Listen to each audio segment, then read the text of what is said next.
So the question is, who sets the precedent for what that knowledge is, what that knowledge represents, right? So that's a question of what makes your truth more great than my truth.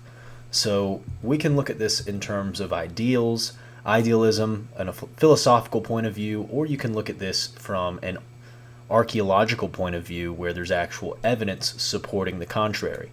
So from the very beginning, you have to understand to bring yourself throughout life in a very meaningful way, you have to set yourself aside and aim at something greater than yourself. Because those that only are selfish are not good leaders, and they end up not being very good role models in life. They actually self-destruct over time. You see this with the groups in Hollywood, you see this with the celebrity culture.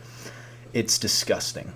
So what you want to do is aim at something greater than yourself. For most people, that's going to be God. God, in terms of Christianity, is represented as perfection. So we obviously aim ourselves at perfection, knowing good and well that we ourselves aren't perfect, and the aim itself is unattainable. But by aiming at it, we fall short. And where we fall short is exactly where we need to be. That's representative of our greatest possible selves, our greatest timeline in line with God's agenda for us.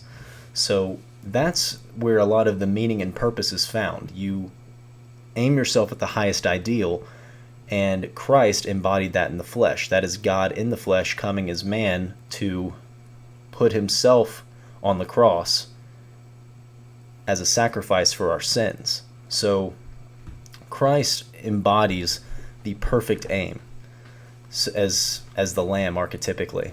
Now, when you look at ancient history, you look at the earliest languages, our civilization today, the modern world, wants to convince you that the sexagesimal system from Sumeria is the very first language. That is debatable at best, because as you can see, you have people like Graham Hancock on Netflix releasing documentaries. You have people publishing new studies from architectural finds. You have all of these things coming out today revealing that there are older civilizations than Mesopotamia. Now, with that being said, older languages as well. An interesting language here that I'd like to show is Proto-Hebrew. Now, I made a video on Proto-Hebrew earlier revealing how the language itself, which I believe to be the first language, actually proves that Jesus Christ is God, as well as the obvious reality that God exists. I proved this using the language. I've been studying it a lot. Now, what's interesting about this language is it's pictographic, numerical, and phonetic. And even the very first word for God, pictographically, is Yod He Vav He, which is the Proto-Hebrew meaning of behold the hand, behold the nail. Now, interestingly enough, that correlates directly with Jesus Christ being crucified. These people at the time of this word being made didn't know its true meaning until the future. So it is a predictive, prophetic language. And this is not just in the case of the word for God, but many others as well, as words such as in the beginning or Bereshit. So there's a lot of examples in the very first language of this being done. And as a skeptic, you'll probably ask, well, how would they have known this? Why did they design the language in such a way to have these meanings? Where did the language come from? And that is actually why the language itself is denoted. It is called the language of angels and men. It is literally the language that angels and men conversed back and forth from, because angels, in all of their action, is very profound.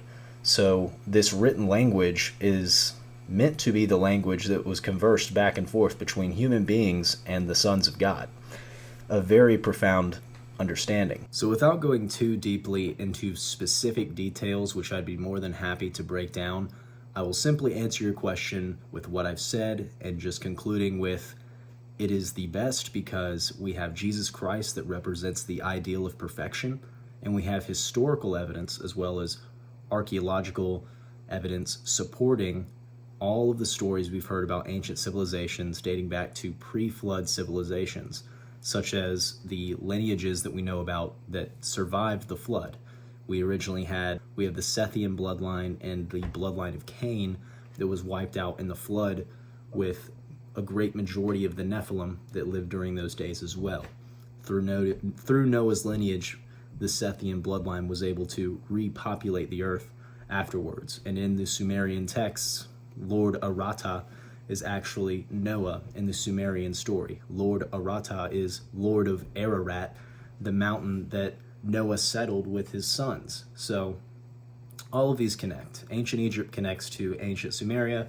Ancient Sumeria connects to the biblical stories that we know about Noah and his family. So there's so much to go into.